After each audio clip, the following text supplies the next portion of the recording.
I never imagined that one day, the people who gave me life would be the ones to humiliate and hurt me in front of the person I love most, my daughter. It still replays in my mind like a nightmare I can't wake up from. My parents had always been difficult, always manipulative in ways I didn't fully understand growing up. But that day was something else entirely. That was the day they crossed a line I didn't even know existed.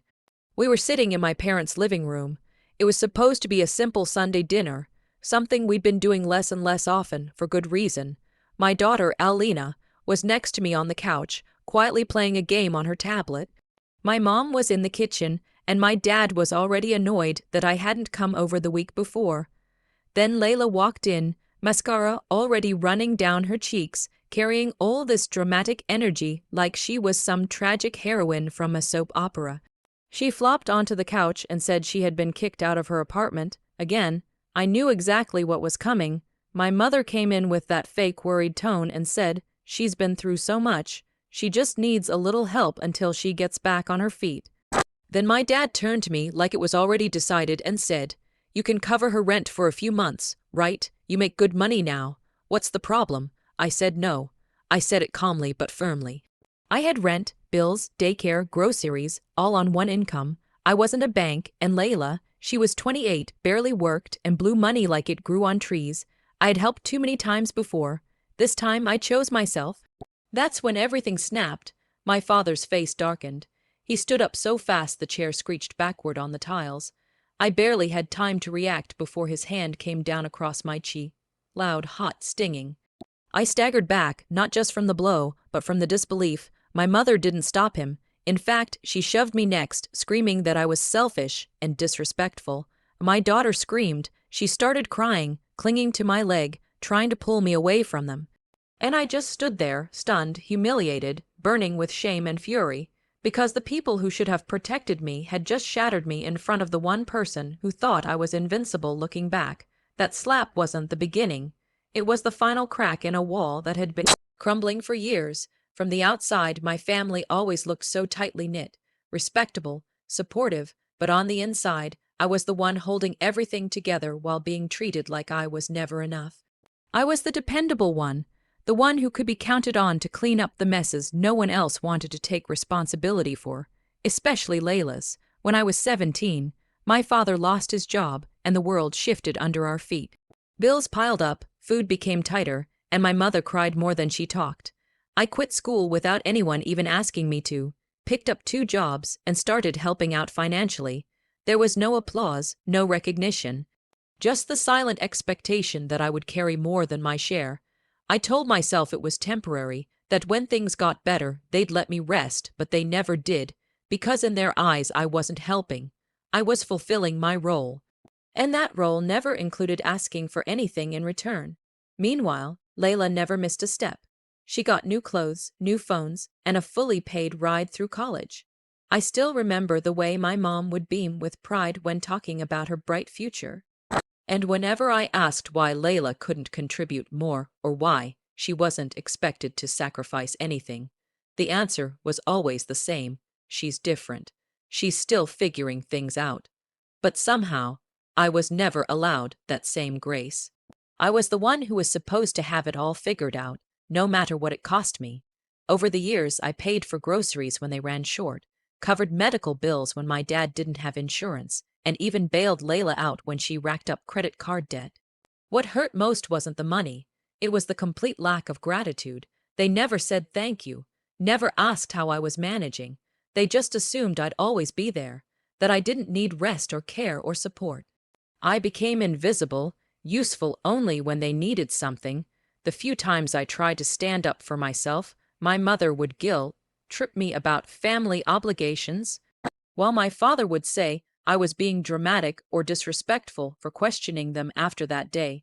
After the slap, the screaming, and the tears, I didn't sleep. I laid awake all night, staring at the ceiling while my daughter slept beside me, her little hand clutching mine like she was afraid I'd disappear. My cheek was still sore, but that pain was nothing compared to what was happening inside me. I kept replaying every word, every accusation, every blow, not just from that night, but from every moment that led up to it. I realized I had spent my entire adult life trying to prove my worth to people who didn't even see me as a person. Just a wallet, a fallback, a servant dressed as a daughter, and something inside me went cold, not just broken, frozen. I was done. The next morning, I blocked all of them. My parents, Layla, even the distant relatives who liked to pretend everything was fine while whispering judgment behind closed doors. I didn't answer their calls, didn't reply to their texts. They tried to use Alina to get through to me, telling me she deserved her grandparents. But I knew better. She deserved peace, stability, love, not chaos disguised as tradition. I got a new phone number, changed my address. I took time off work, put Alina in a new school, and signed up for therapy. It was the first time I did something entirely for me. The silence was terrifying at first. I had spent so long being needed, pulled in 1,000 directions, that when no one was demanding anything from me, I didn't know what to do with myself. But then came the quiet joy of small things, making breakfast without tension in the air, dancing in the living room with Alina, watching her laugh without fear.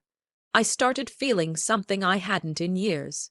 Control, freedom, and slowly, the numbness turned into clarity, and with clarity came purpose. I couldn't just disappear and pretend nothing happened. They had crossed a line. They had broken me in front of my child. And I realized they'd never stop doing it. Not unless I made them. Not unless I stood up, not just by walking away, but by finally holding them accountable for everything they had done.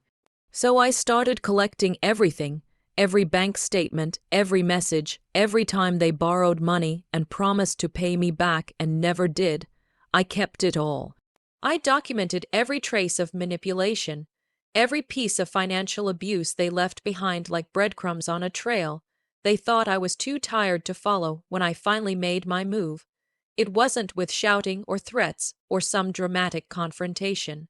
No, I did it quietly, calculated, calm, and with the same precision they had used for years to manipulate me.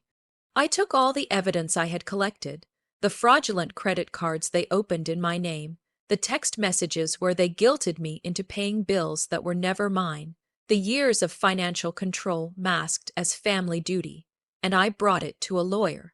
A real one, not just a friend or advice online, but someone who could help me take legal action. And the moment I laid everything out on their desk, I saw the shift in their eyes. I wasn't crazy. I wasn't overreacting. What they had done wasn't just cruel, it was criminal. We filed a formal claim for identity theft and financial fraud. I knew the investigation would hit hard. They had never imagined I'd fight back. And when the letters arrived at their house, thick envelopes stamped with legal warnings, I can only imagine the panic. Within days, I got a call from my mother, then my father, then Layla, voicemails filled with fake concern, apologies laced with guilt and manipulation. My mom sobbed about how I was ruining the family. My dad told me to think of how this looks to others. Layla called me a monster, said I was jealous, said I had no right to do this to our parents. But none of their words reached me anymore. Not like they used to. I was numb to it. I saw them for what they were, users. And this time I wasn't playing their game. Then came the fallout. My extended family found out. My aunt, who had always taken my parents' side, messaged me asking what was happening. I sent her the documents, the proof, the full picture. She didn't reply. But a week later I heard through someone else that my parents had been quietly kicked out of a local community group they used to boast about. Their reputation was unraveling. The shame they tried to bury me in was finally sticking to them. They tried to save face, of course, claimed I was mentally unstable, said I was fabricating everything out of spite. But the paper trail was too clean, too thorough, too damning. There was no escaping the truth now. The same truth they spent years hiding behind birthday dinners and family photos and forced smiles was now in the open for everyone to see. And I didn't have to scream or beg to be believed anymore. The facts did that for me. In the end, walking away was never just about escaping them. It was about reclaiming myself. For years, I let guilt and obligation chain me to people who only took from me. They called it love, but it was control. They called it tradition, but it was manipulation. And for too long, I let it happen because I didn't know I had a choice. But the moment they put their hands on me, especially in front of my daughter, they made my choice for me. That was the last day I allowed them to define who I was. I rebuilt my life from the ashes of their betrayal. Brick by brick, I created a home filled with love, not fear. My daughter no longer wakes up in the middle of the night, crying from confusion and stress. She laughs freely now. She sees strength in me, not pain. And that's the legacy I want to leave. Not generational trauma passed down like a curse, but healing, boundaries, and truth. My revenge wasn't loud or violent. It was quiet, clear, and powerful. I gave them the one thing they never imagined I'd take back, myself, and I made sure they'd regret ever treating me like I was nothing, because now, I live like I am everything they tried to take away. I am no longer their puppet, their bank account, or their emotional punching bag. I'm a mother, a survivor, and now, finally, I'm free.